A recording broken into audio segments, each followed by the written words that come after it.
And various different voices and accents, and not being afraid to just try something. So the table read for us was a lot of like, let's throw spaghetti at the wall and see what sticks, and we'll try an accent here, we'll try a voice here. What does this physicality look like for this character? And it's been a lot of fun just exploring, coming into work every day. And welcome back to the Broad Street Review podcast. I'm your host, Darnelle Radford. Today, I am in the virtual studio, still trapped in this box, but it's always fun because I get to pull in some guests to have a nice chat. They keep me company temporarily while I continue to exist in this space. Today, we are here to talk about Curio Theater Company and their upcoming production of Dracula, a comedy of terrors. It must be October as we're talking about Dracula. So we're here with the director, Damien Figueras. Damien, welcome to the podcast. Hi, thanks for having me. I was just saying, in our pre-chat that I've known of you for many years, and I don't know why we haven't had a chat before, but I'm glad to have you here. Yeah, no, excited 10. to be here. Great. So before we get started, tell us about Damien. Yeah, so it's funny, I'm primarily a sound designer. That's mostly what I do in Philly these days. But on this project, I'm directing the show. It's funny, I was talking to Paul kind of as we were prepping for this season and for this production at Curio that, I spent most of my time in college. I went to Arcadia University just outside of Philadelphia. Directing. I spent 4 years directing, and then after graduating, ended up in sound design and kind of stuck there ever since. And I've been doing that for quite a while now in Philly. But I do direct. I consider myself a multi-hyphenate artist. I'm a director, music director, sound designer, video designer sometimes. So it's nice to get to flex the directing muscle a bit on this one, and also great that a theater town like Philly allows folks to do a wide variety of things and doesn't pigeonhole people. So it's nice to get a chance to do some other things. I know it's sometimes can be overwhelming to wear multiple hats, but I think in the theater community, it's sort of a necessary. Absolutely. I mean, especially once I graduated college, Randy Hickey, who's a friend of mine, who together we started a company called Apartment 20 that did a bunch of devised work. And, I tell students all the time when I work with them that when you first start out, you're going to be self-producing a lot and wearing a lot of hats in that respect. And so the more experience you get doing all of that, the better. Absolutely. Sound design. So how do you were in a theater program, but what sort of drew you to sound design over another discipline? Yeah, totally. So I've been a musician my entire life. I've played piano since I was a kid. And then when I got to college, the other aspect of being a musician is there's a bunch of gear. There's always all this equipment. And so I've had a familiarity with essentially sound equipment most of my life. And so I got to Arcadia. It's a very small program. Everyone there, at least when I was there, I graduated with a class of, less than 15 people. We have a chance to do a bit of everything. And so my freshman year, I was a soundboard op for a show. And then someone needed a sound designer for a student production. And I was like, yeah, I write music. I do things like that. Let me play around with it and see what I can do. And loved it. And then ended up assisting our resident sound designer at the time, Mark Valenzuela, on a bunch of stuff at Arcadia. I would help load in the shows as part of work study. I wrote music for a production of Eurydice that he designed, and then was his assistant and audio engineer on a musical we did my junior year.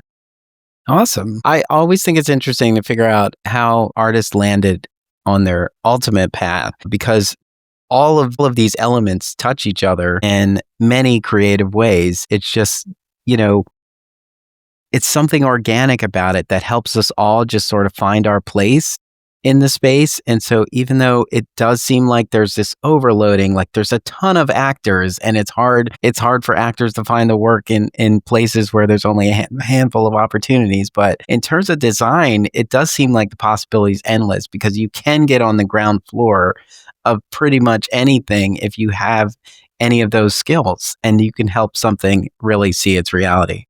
Absolutely. And I mean, and the design community in Philly is also incredibly small. A lot of us know each other and are very close friends and colleagues. And I've been, designing now in Philly for about 10 years. I was just talking to the audio engineer at the Arden, I just designed falsettos for them. And I met him 10 years ago when I was an assistant on a show there. I was assisting on Passion. And now 10 years later, I'm designing a main stage musical for them. So it's a very small community, and exactly that. Like the chance of growth there is high for those who have that skill set. Yeah. Also, and if your listeners haven't seen falsettos yet at Arden Theater Company, now's your chance. Absolutely. Okay, so now you're at Curio, and have you worked at Curio Theater before? Yeah, so Curio is one of the first companies that I started designing with outside of college. I did a production of Crimes of the Heart for them and then have stuck around ever since. You know, I don't put them on the same playing field as a company like the Arden. You know, Curio is a small company that really is a small group of artists and a small company really focused on working together and creating these pieces as a company. And I really loved that and really got along well with Paul and Gay and everyone here. And they really kind of took me in as a sound designer who at the time didn't have much credit, to be honest, and didn't have a lot of experience, and gave me the space to grow as an artist and to try things out. And so, you know, when you're talking about, I mentioned to Paul that, you know, I had directing experience, directed a bunch in college, and was hoping to kind of dip my toe back into that in the Philly area. It felt like a really great fit to do that here at Curio, you know, a place that I consider like an artistic home for me. That's great. I can tell you over the years of doing interviews, I always went to Curio early on in the beginning of Rep Radio, and I miss Curio. So yeah. I'm glad to be here. We'll definitely pay more attention to Curio this season. Yeah, absolutely. So here we are at Dracula, a comedy of terrors. So tell us about this, because it's you know, I mean, every version of this I assume is an adaptation of some sort. Yeah, absolutely. Yeah, it's a bit of a madcap show in that it's 5 actors doing the entire story of Dracula. Mm-hmm. Everyone except for the actor playing Dracula plays many different roles across the night. And it really is taking the story of Dracula, and it's a farce, essentially. So it's like, how do we, in 90 minutes, no intermission, tell the story of Dracula? And what's great about it, you know, it's a newer play. It was done off Broadway, I think maybe about 2 seasons ago now. It's very popular on TikTok and with younger audiences. But what's fun about this production is that, as crazy and as funny and farcical as it is, at the heart of it is still the story of Dracula, which I think is really interesting. And there's a lot of really interesting dramatic tension still in the story. And it's interesting to see what still remains, even when you kind of blow it up to the extreme in terms of finding the comedy within it. At the heart of it is still this story, this almost love story aspect between Dracula and Lucy and her husband Harker, that is still there, even in this adaptation of it. Is still very present and still kind of the heart of the piece. You mentioned it's popular on TikTok. What do you think makes it resonate with that generation? Because it is definitely an area that I feel like all theaters are really trying to steer and draw attention to and from. Yeah, absolutely. I mean, I think part of it is it's a familiar story that's now kind of thrown on its head. Mm-hmm. And a lot of the humor in it feels very young and feels very akin to the kind of jokes that folks are making on TikTok and Instagram and things like that. There's a lot of really quick punchlines and a lot of physical humor that things turn on a dime. And it feels akin to like just some of the, I think back to like Vine, how, you know, we had like a few seconds to essentially get a joke in, and it feels like the night of this show is full of them and full of quick quips. But I think, you know, unlike, I would say, social media, I think that, you know, the collection of these quick quips isn't the whole show. I think that there's also still a really meaty story there and a really interesting pull through the night that is more than just joke on top of joke. Mm-hmm. So I think there's something for all audiences there. It's entertaining for those who, you know, want to see something change in the course of every 5 seconds. It feels like as if you're like scrolling through something on social media, but also want like a hearty story to kind of guide you through. Yeah. Did you know about this version or see a version of this before it came to Curio?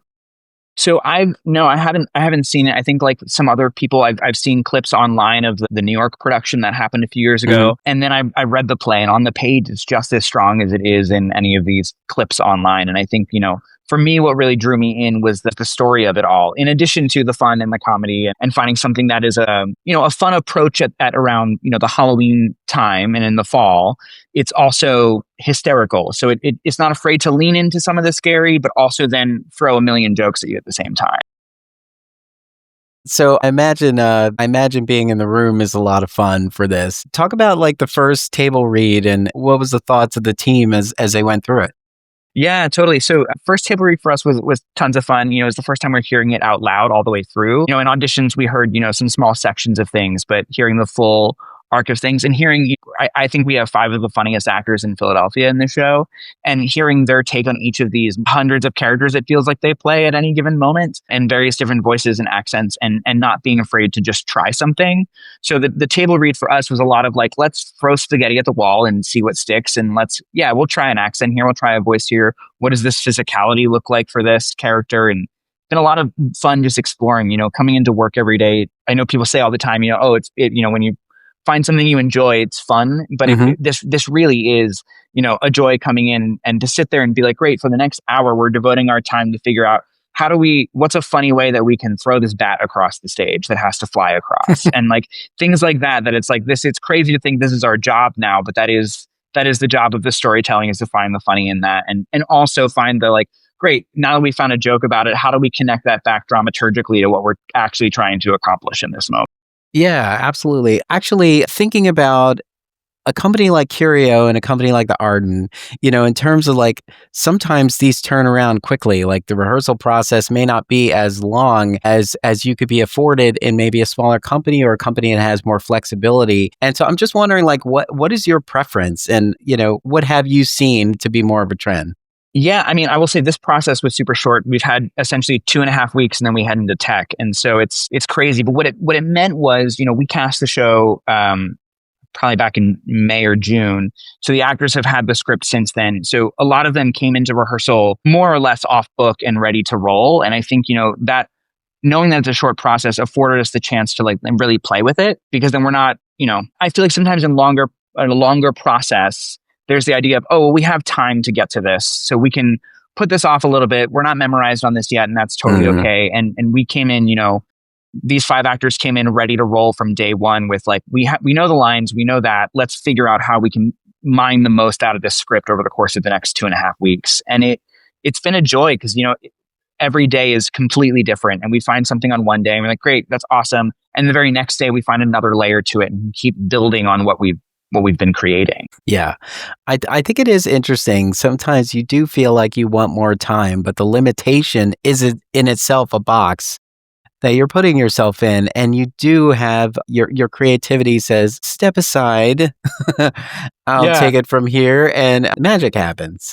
Absolutely. I mean, it allowed us to, I think, make decisions really quickly. So we got the show up on its feet very, very quickly. So, and that allowed us the chance then to really play with it. We made decisions that now we're taking the time to unpack a little bit, and to kind of, we've got the luxury now of, as we're about to head into tech at the end of this week, to really, pull it apart even more and kind of dive deeper in a way that if we had a longer process, we may have spent more time at the table talking about everything. And then it would have been, I think, harder to put it on its feet and then continue playing. It would have been like, well, we spent so much time here, so clearly this has to be the answer.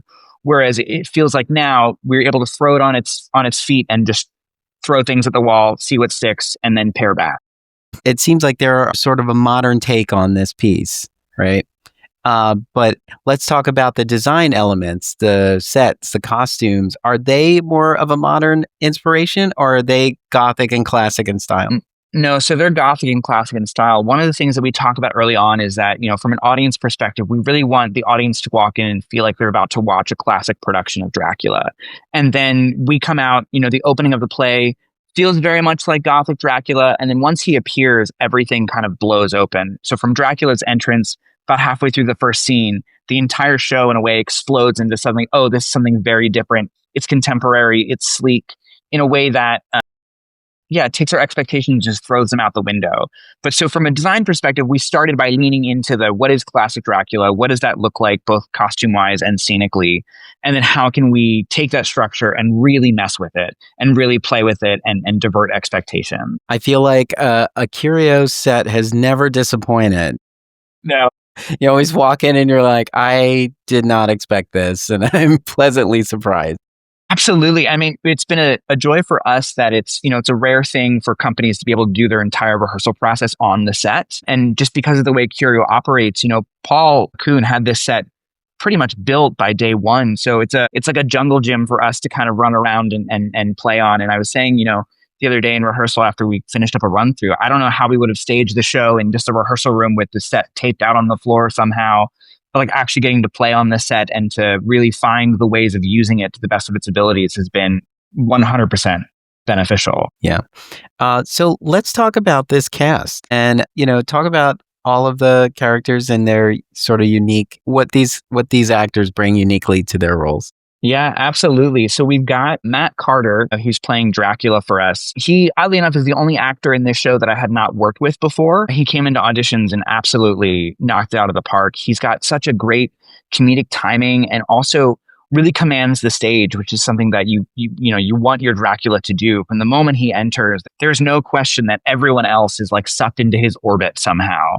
And there's this charm about him that is so engaging and so interesting. And then we've got Riley Sheets, who's playing Harker, who brings such a lovely, like, nerdy quality to Harker, but also such a gentleness. They also play a bunch of other characters in the show. They're a gravedigger at one point. They're this like captain's assistant at one point, and each of those is so wildly different from each other that it's really entertaining to watch. Emmy Parker plays Dr. Westfelt, who is Lucy's father. Who also doubles as Renfield and also doubles as this sea captain and a bunch of other stuff too. Emmy's a great actor who I've worked with a bunch. We went to college together. I directed her in her first production her freshman year of college, which is a fun kind of turnaround. Now we're both working professionally. She's hysterical. She's been working lately a lot in like wardrobe and stage management. She's done a bunch of work for Pig Iron, Delaware Theater Company, things like that. And so she's now starting to get back into acting, which is a nice kind of come back to work together. And then Jack Taylor plays Mina and Dr. Ben Helsing. Jack is someone who's worked with Curio before. They were in Old Stock back when we did that 2 seasons ago. They're another actor that we never actually went to college at the same time, but we went to the same college and kind of, I'd started designing for Arcadia University when they got there as a student. I've known Jack for years as well. So it's a fun chance to, work with him in a professional setting. Yeah, it's a really, really great crew. And then Janine Solano plays Lucy, another person who I know from Arcadia University. There's a lot of us involved in this production. Similarly, in the same production, I had directed Emmy. She was in a production that I directed when she was a freshman and I was a senior. It was a production of 12th Night that both she and Emmy were in. She's great. And she's another actor who has such great comedic timing, but also, the character of Lucy, both in, the original novel as well as other adaptations, there's is the dramatic heart of the story, I think, and really drives everyone, drives Dracula throughout the show and drives everyone else kind of along this journey. And she is in addition to being such a great comedic actor, is also such a really great dramatic actor and really is like finding these really lovely moments within the piece to kind of guide us along to remind us that like she is the heart of all of this and that all these decisions and all this madcap craziness that's happening is more or less revolving around her. And her charisma and her all of that. So awesome, great team. In your opinion, like what do you think allows for the staying power of pieces like this? Like what do you think continues to excite and thrill and fill viewers and moviegoers and audience goers, theater goers with such suspense and the interest of taking all this in October specifically? Yeah, I mean, I think part of it is, it's a familiar story. There's 1,000,001 adaptations of Dracula at this point. And I think that at the heart of it is it's a love story. And I think that, regardless of how Dracula is portrayed or in from production to production or movie to movie, I think that, there's no doubt that regardless of scary or villain or however he's portrayed in this, he's kind of funny, but also serious, that there's this deep attraction to essentially to Lucy in this version. It's a little different in the book because the book and also the other movie adaptations kind of change around the family relationship, Mina, Lucy, whether they're related, whether they're friends, but I think at the core of it, whoever Dracula is attracted to, in this version, it's Lucy. There's this core love story that happens in this back and forth of, is she going to fall in love with him? Is she going to stay with him?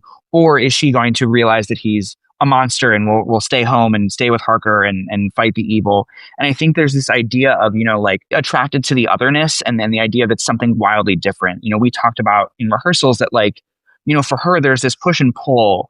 We as an audience recognize Dracula as the villain. That's how the story's always been told. That's how it's been pushed forward to us. But I think for her in that moment, the reality is like it's something new and exciting for her that is different from her normal life here in Whitby and all of that with her husband Harker. And so I think there's an attractiveness to the idea of like someone could come in and sweep you off your feet. And whether or not they're a monster is to be determined by you. But like the idea of like this yearning and someone coming in ready to fulfill it, I think is true in most of the adaptations. I mean, even, all the movies and plays, and look at, the movie Nosferatu, I think it's a similar idea in that like it's this something that is so wildly out of the scope of the world that they've been living in. There's something fresh and exciting about it. And as an audience member, there's that conversation and that constant question of like, are they going to go for it, or are they going to stay home and recognize them as the villain? Thinking about all those adaptations, are there any that stand out for you? Like when you think about it, movies, plays, TV shows? Yeah, totally. I mean, I'm a huge fan of the Gary Oldman Dracula from the 90s. To me, that's also like, in terms of adaptations, feels the closest to the original book. They do take a lot of liberties in it, but in terms of characterization and in terms of tone and style, it feels very akin to the book and the way you read it, and the heavy gothic feeling throughout, in a way that I think some other adaptations, not so much. I love the Bela Lugosi Dracula. It's also wildly different than the book because it's based on a play adaptation that took the essential premise and then threw everything else out. Similarly, Nosferatu, the most recent Nosferatu, I'm a huge fan of. I think they also, in a similar way, set up a really great tone for the story to live in that I think is really striking and really interesting. I think the adaptations for me that work best are ones that really lean into the visuals of it all and also lean into this yearning and love story aspect of it. Yeah, I as you were going through those, I'm like, yeah, there are so many versions. And I'm sure, like, are you thinking about any of those as you walk into the production? I don't think so. I mean, for me, the audience is going to bring in their own preconceived notions of what Dracula is to this, regardless of which version or what they've seen. And so for me, it doesn't feel super helpful to also then layer something like that on top of this production.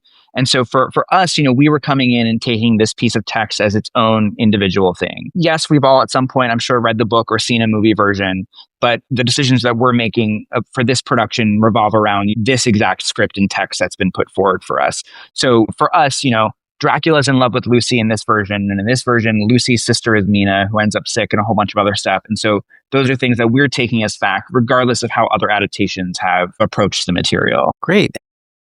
What do you hope an audience takes away from this experience? Yeah, I hope they have a great time. I hope it's a fun night. For us in the rehearsal room, it's been 90 minutes of nonstop laughter in the run through. And I think that for me, I think this is a success if the audience walks away thinking about the story of Dracula, but also having fun. I think, it'd be great to be like, this is different than any version of Dracula I've ever seen before. And I think that's, for me, that's true. And I would hope for audience members that that's true too, that it can live up against some of these other preconceived Dracula notions they may have, whether it's the Gary Oldman or the Bela Lugosi or any of the other adaptations, that this can live alongside and not be in replacement of, but just another enjoyable version of Dracula. Do you have a favorite moment in this piece that when you get there, you go, there it is. I can't get enough of this. Yeah, for me, there's a moment towards the end of the play where they're essentially going vampire hunting. It's pretty much in every adaptation that at some point they need to hunt down Dracula. And in this version, they do a montage where they jump from location to location, and it's such a crazy madcap moment, but it's essentially all actors firing on all cylinders. It's great comedic timing, physical timing. It's just everything. It encapsulates for me everything this production is trying to do. It tells the story very clearly, but also in a very hysterical way, and it's nonstop. Well, that's great. I was going to ask you as an artist, like, what do you look for when you sign on to a production? What are some of the things that kind of pull you towards, Yeah, I mean, for me, a big part of it is the people involved. I firmly believe theater doesn't happen in a vacuum. We are a community of artists working together. And I think that, looking at that community who's going to build this production is just as important, if not more important than whatever the actual material is, whether it's a strong script, whether it's not a strong script. I think that, if it's, for me, it's about the people involved and the community created there. I love being in a good room where it feels like we can all collaborate and no idea is the wrong idea. And we're all happy to like throw things out there and to try things. And no one's afraid of taking risks, essentially. And that's been true of, I would say most, if not all of my projects over the past few years.